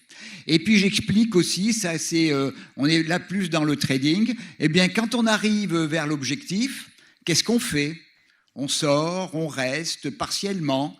Donc, j'ai développé, dans la deuxième partie du livre, un certain nombre de trades, la très grande majorité des trades réels que j'ai faits, où justement, j'explique à chaque étape, c'est-à-dire que quelque part, je prends la main du lecteur en disant, voilà, on rentre comme ça, et puis les cours évoluent, qu'est-ce que je fais? Et j'utilise également, où je fais participer le lecteur à cette partie un peu psychologique qui est les inquiétudes que l'on a quand on est en position, qu'est-ce qui se passe dans les consolidations, et là je développe une grande partie sur le traitement des consolidations. Et je fais donc participer le lecteur du début jusqu'à la fin au niveau des trades. Donc voilà, et donc ce livre, à la limite, un novice, eh bien, il va commencer sur les premières pages, et puis le trader qui est déjà expérimenté, il passera directement à la deuxième partie. Merci. Voilà, merci beaucoup pour cette présentation. Je pense que là, il faut enchaîner, on ne va pas avoir le temps des questions. Alors... Pendant le cocktail, voilà, exactement. Voilà, donc, alors, en 2019, j'ai reçu un manuscrit sur les cycles économiques. Ça a attiré mon attention. J'ai commencé à regarder. J'avoue qu'au niveau de l'écriture, ce n'était pas très bien écrit, c'était un peu confus, mais par contre, il y avait une puissance de raisonnement. Et je me suis dit, qui a écrit ça? Et là, je vois, le gars, il est né en 2003, il a 16 ans. J'ai dit, il a 16 ans, ça doit être une erreur, c'est pas possible. Je l'ai appelé. J'ai dit, vous êtes né en 2003? Oui, j'ai 16 ans. 16 ans et tu t'intéresses à ça? Tu fais un truc, je sais pas, à ton âge, ils font autre chose en général, les mecs, ils s'intéressent à autre chose. Je veux dire, des élèves, voilà. Eh ben non, c'était sa passion. Il était là-dessus depuis 2 ans déjà. À 14 ans, il était déjà en train d'écrire sur les cycles économiques. Alors, je dois dire que Thomas est assez prodigieux en la matière. Et si vous voulez, comment dire, le cycle économique, c'est pas juste de la technique, c'est pas juste de l'analyse technique, c'est pas juste de la finance, ça va au-delà, c'est une conception philosophique. Moi, je veux dire, plus je vieillis et plus je crois dans le déterminisme, plus je pense que nous sommes tous plus ou moins déterminés par quelque chose, même si nous gardons du libre arbitre. Il y a 20 ans, j'aurais pas eu ce discours du tout. Je voulais croire au hasard, je voulais croire au pur hasard. Et finalement, c'est peut-être plus confortable de croire au pur hasard, parce que quand on commence à basculer dans des croyances dans le déterminisme, on finit par se dire qu'il y a des choses qui nous échappent, qui se passent au-dessus de nous. Et Thomas est totalement dans cette logique-là. Il y a presque une logique ésotérique dans les cycles économiques qui sous-tend sa pensée. Et en France, c'est le seul. C'est le seul qui s'intéresse vraiment au cycle économique. Alors aux États-Unis, il y en a davantage. Il y a des gens assez connus aux États-Unis qui écrivent là-dessus, mais en France, c'est le seul. Voilà, donc Thomas Andrieux, il n'a que 20 ans, il est à son 5e livre. Certains lui disent un avenir de journaliste financier, certains lui prédisent un avenir dans la finance. Moi, je pense qu'il pourrait avoir un avenir dans la politique, ce jeune homme. Pour l'instant, il dit non, mais c'est par snobisme, il a 20 ans. Dans 5-6 ans, il pensera différemment, à mon avis. Je lui laisse la parole. Merci Jean-David pour cette présentation qui était un peu longue peut-être. J'ai pas le regard de l'analyste technique professionnel, du courtier ou du gestionnaire. J'espère que l'expérience pourra me la donner. Mais en tout cas, je pense qu'il y a un principe générateur qu'on retrouve sur les marchés, c'est la notion de la dynamique. On utilise beaucoup les statistiques, l'aléatoire, mais finalement, est-ce que c'est pertinent ? Ces dernières années, il y a eu de grandes avancées scientifiques, notamment avec les fractales, qui ont remis en question cette lecture purement aléatoire du marché. Et effectivement, la notion des cycles, c'est une notion tellement complexe qu'en fait, elle est réaliste. En tout cas, c'est comme ça que je le perçois. Pourquoi ? Parce que la théorie des cycles, bien sûr, au-delà du fait que ça transcende toutes les disciplines, ça va bien sûr des mathématiques aux sciences dures, en passant par les traditions, etc.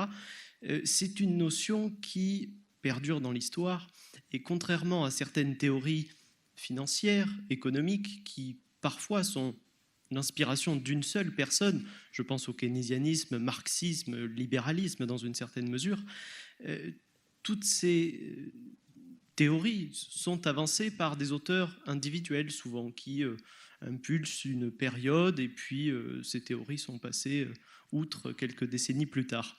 Les cycles, c'est plus puissant que ça, c'est des dizaines de milliers de pages et c'est aussi des dizaines et des dizaines d'auteurs.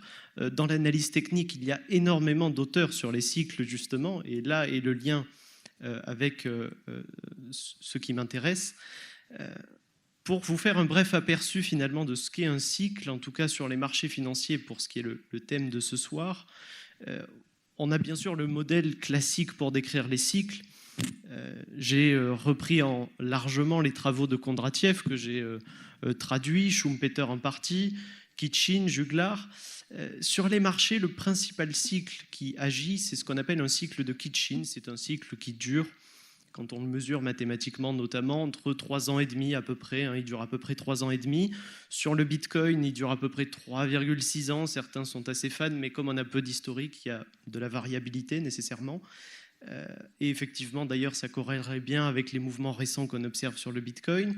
Sur les actions, on a aussi cette temporalité de 3 ans et demi, 3-4 ans. On a sur d'autres actifs, je pense à l'or. L'or, c'est un actif tout à fait intriguant parce que sur moins de 10 ans, il n'y a pas vraiment de régularité dans l'évolution du cours de l'or. Mais au-delà d'une décennie, et en particulier à partir de 16 ans, on peut essayer de lire des dynamiques cycliques. D'ailleurs, certains analystes techniques sur les réseaux s'amusent à analyser un cycle de l'or qui dure à peu près 8 ans, sachant que le dernier sommet relatif était en 2020 et que depuis on est en stagnation, en tout cas on est sur les mêmes niveaux, sur les mêmes résistances. Donc on peut avoir une analyse cyclique sur plusieurs actifs. Tout à l'heure on parlait des obligations, des situations budgétaires des États. Là aussi, tous les 8-9 ans, on a cette régularité sur les budgets publics. Pourquoi ça s'explique par ce qu'on appelle le cycle de Juglar. Juglar, c'était un économiste français très brillant par ailleurs. Son livre, il est magnifique, tout simplement, et j'invite tout le monde à le lire. Et ce qu'on observe finalement, c'est qu'effectivement, dans la dynamique économique, il y a ces cycles puissants. Depuis 1950, aux États-Unis, il y a une récession en moyenne tous les 6 à 7 ans. Sachant qu'une récession peut être plus ou moins importante, comme on l'a dit, le risque récessif, il peut y avoir une récession l'année prochaine ou dans 2 ans. La question, c'est est-ce qu'elle sera importante, est-ce qu'elle sera significative? Et de ce point de vue, donc, il y a une récession en moyenne tous les 6 à 7 ans, mais il y a un grand rythme de croissance qui dure à peu près 10 ans.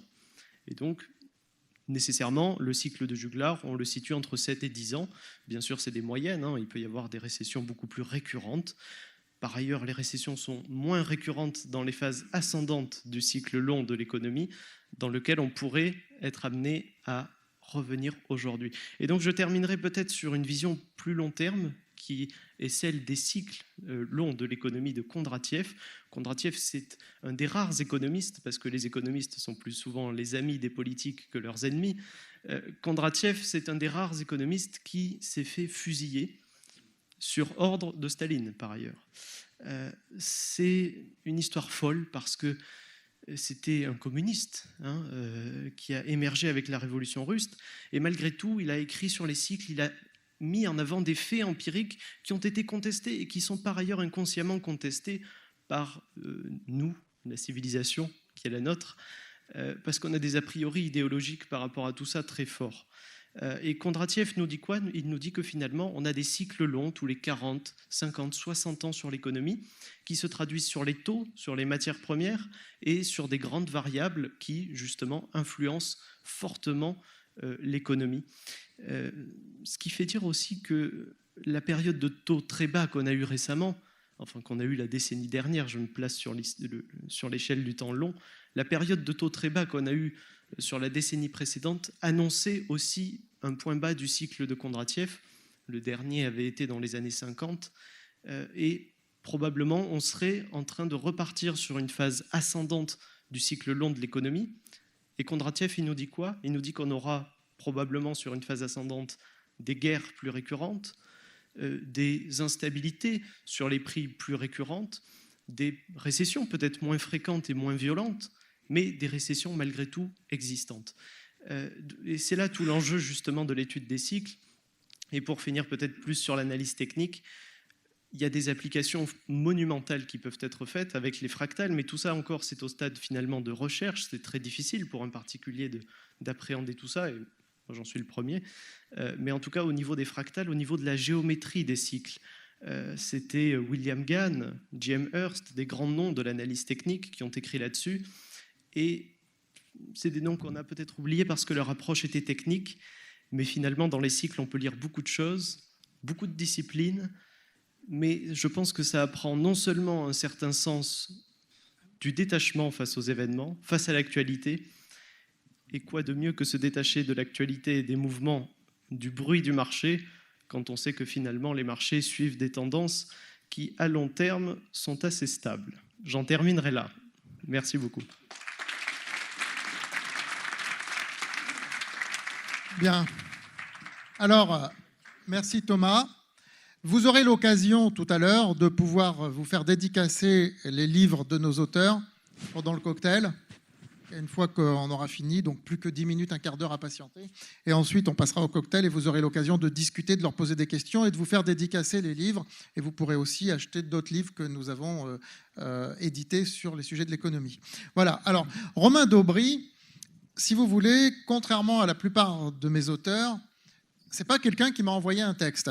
En fait, Romain, je l'ai connu dans cette salle. Il y a 1 an et demi, on faisait une conférence. Enfin, Daniel Cohen-Delara m'avait invité pour faire une conférence sur l'inflation parce que je venais de sortir un livre sur l'inflation à l'époque. Et j'ai connu Romain qui intervenait pour Bourse Direct.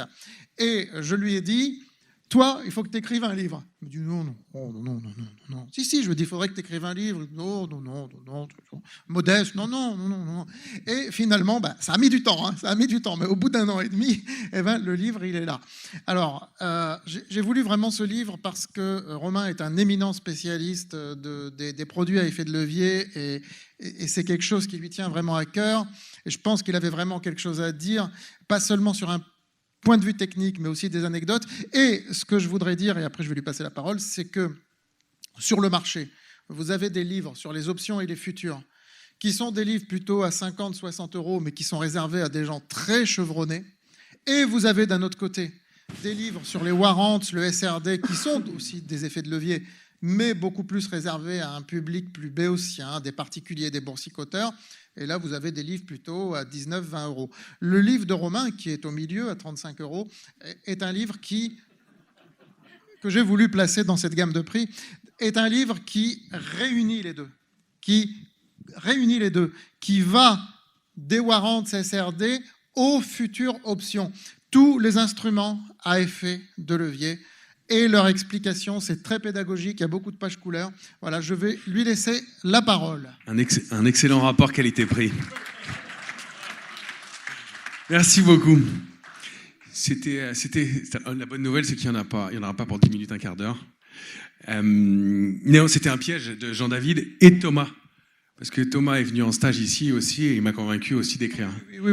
Il m'a dit qu'il adorait ça. Il m'a dit pousse-le. Il m'a dit qu'il adorait ça, il m'a dit qu'il trouvait ça facile en plus. Donc je l'ai cru. Et puis après, j'ai signé un contrat avec Jean-David, donc j'étais obligé d'aller au bout. Et merci à ma femme qui est là, qui a supporté la dernière ligne droite notamment. C'est un boulot. Voilà, c'était une synthèse, mais c'était un plaisir de le faire. Et effectivement, de synthétiser quelque chose. Et d'essayer de raconter une histoire et de créer quelque chose de nouveau. Il y avait effectivement des livres sur les options, il y avait des livres sur différents sujets. Il n'y avait pas de pont qui avait été fait entre les différents produits. Et souvent, on se posait la question. Et l'idée, c'était pas de faire un match, de dire quels étaient les mieux ou les moins bien, futurs, options, CFD, Varant, Turbo, je crois que j'en oublie pas. Mais d'une part, d'expliquer comment fonctionnaient ces produits-là, et puis d'autre part, d'expliquer, d'un constat qui était douloureux sur plusieurs années, c'est que peu de particuliers les utilisent, en France notamment. Ceux qui les utilisent ne les utilisent pas toujours bien. Les taux d'échec sont affichés sur la plupart des sites, on les connaît. Et en revanche, ce sont des produits qui sont utilisés par la plupart des professionnels. Donc il y a un pont, un gap qui existe, et donc s'ils existent et si les professionnels les utilisent, c'est qu'ils ne perdent pas d'argent systématiquement. Donc le constat, c'est quoi? C'est mauvaise connaissance du profil de l'investisseur déjà, mauvaise connaissance des produits en eux-mêmes, ils ne connaissent pas bien les produits, ils ne savent pas comment s'en servir, et puis mauvaise connaissance de l'utilité de ces différents produits.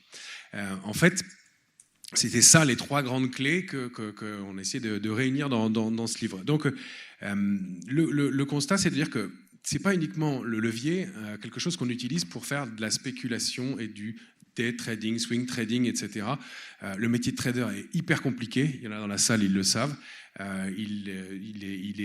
Et pour résumer en un instant, c'est le fruit de méthodes approuvées, appliquées dans le temps, etc.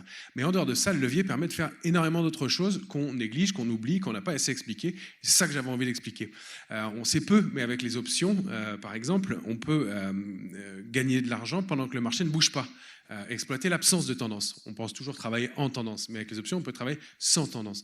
On peut aussi, avec des différents produits, optimiser, garder un volant de trésorerie. Ça, c'est pas toujours en tête. On n'est pas obligé de prendre des risques maximaux, mais de les mesurer. Et c'est ça l'idée aussi, où encore une fois, on a le droit à l'erreur. C'est-à-dire qu'on peut repousser des positions dans le temps et donc ne pas subir la mort subite que représenterait un ordre stop, un ordre à seuil de déclenchement qui va déclencher un mouvement. Et puis, on peut aussi s'acheter de l'assurance gratuitement. En fait, les options sont des produits qui, a priori, sont techniques, mais vous en utilisez tout le temps. Quand vous achetez une assurance, quand vous payez votre assurance pour votre voiture, votre maison en début d'année, vous achetez une option. Vous faites exactement ça. Vous souscrivez un contrat d'option, ça vous paraît normal. Vous payez une somme, et puis s'il y a un problème, vous êtes remboursé. C'est exactement la base de l'achat de put, par exemple. Donc tous ces contrats-là, le constat, c'est que je voulais amener à ce que tout le monde les comprenne, à les démocratiser. Il fallait faire cet effort de détailler pas à pas, et je sens que les gens s'y intéressent de plus en plus. Et puis surtout, il n'y a pas de raison qu'on soit moins d'1% en France à l'utiliser, et que ça représente 25%, que les particuliers représentent 25% du marché aux États-Unis. Pas toujours pour les bonnes raisons, pas toujours pour les bonnes opérations.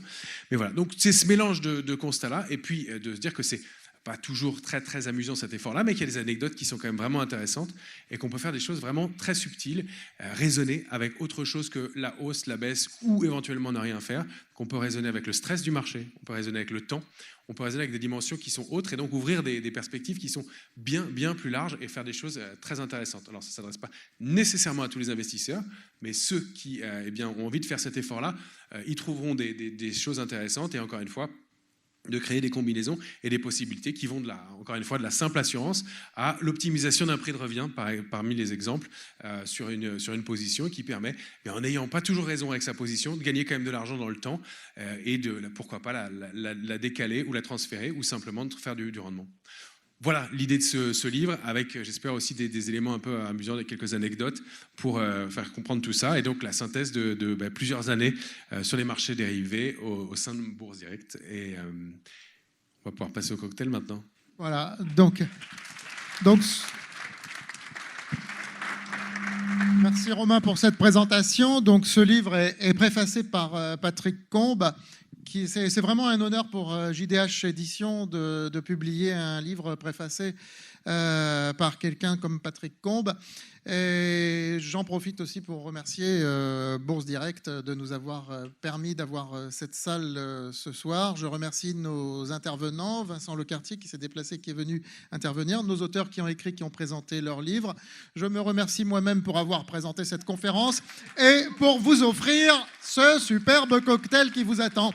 Et une prochaine collection que nous montrons, je l'annonce, avec la FAT, les essentiels de la FAT, des livres spécialisés, des petits livres spécialisés sur l'analyse technique. Le projet, c'est pour 2024. Voilà, on se retrouve là-bas. Et s'il y en a d'entre vous qui veulent écrire ou qui veulent publier ou communiquer, je suis à votre disposition pour vous écouter.